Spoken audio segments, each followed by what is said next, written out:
প্রবল বৃষ্টির জেরে বহু কাঁচা বাড়ি ভেঙে বিপত্তি এলাকায় বিদ্যুৎ বিচ্ছিন্ন এমনই বেহাল দশা পূর্ব বর্ধমানের ভাতারের বিভিন্ন এলাকা। টানা 24 ঘন্টার বৃষ্টিপাতের ফলেই বর্ধমানের ভাতারের বন্যা পরিস্থিতি বিপদ সীমার উপরে রয়েছে। শতাধিক গ্রামে বৃষ্টির জল ঢুকে বহু কাঁচা বাড়ি ভেঙেছে। ভাতারের বাদশাহী সড়ক ডুবেছে জলের তলায়। সাধারণ মানুষের সুবিধার্থে ভাতারের বিভিন্ন স্কুলে খোলা রয়েছে ক্যাম্প। ঘরবাড়ি ভাঙা বহু মানুষজন আশ্রয় নিচ্ছেন বিদ্যালয়গুলিতে। প্রশাসনের নজরদারি রয়েছে সর্বত্র।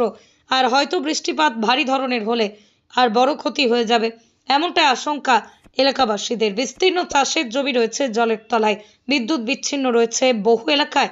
সমগ্র ভাতারের ভয়াবহ পরিস্থিতি মোকাবিলা করছে ভাতার ব্লক প্রশাসন।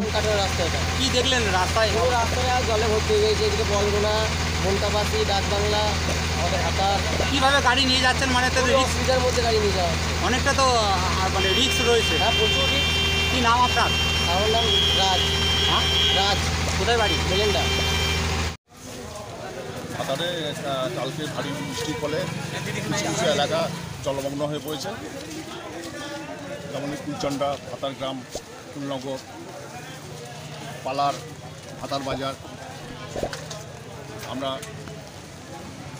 যেসব মানুষের ঘর বাড়ি উড়ে গেছে বা থাকার মতো অবস্থা নেই, সেসব মানুষকে উদ্ধার করে কাছাকাছি যে স্কুল আছে সেই স্কুলগুলোতে রাখার ব্যবস্থা করেছি এবং তাদের খাবার দাবার ব্যবস্থা করছি। কতগুলো পরিবার এই ভাতার হাই স্কুলে এসেছে এখন পর্যন্ত? এই মুহূর্তে সংখ্যাটা সব বলা যাচ্ছে না, আসছে, অনেকেই আসছে।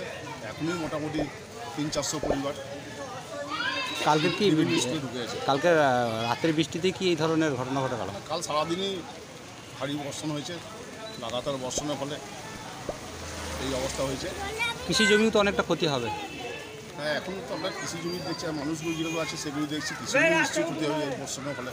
যারা নামডি আবাদ আছে সেসব ওয়ার্ড হয়ে যাবে, তার ফলে চাষেরও ক্ষতি হবে।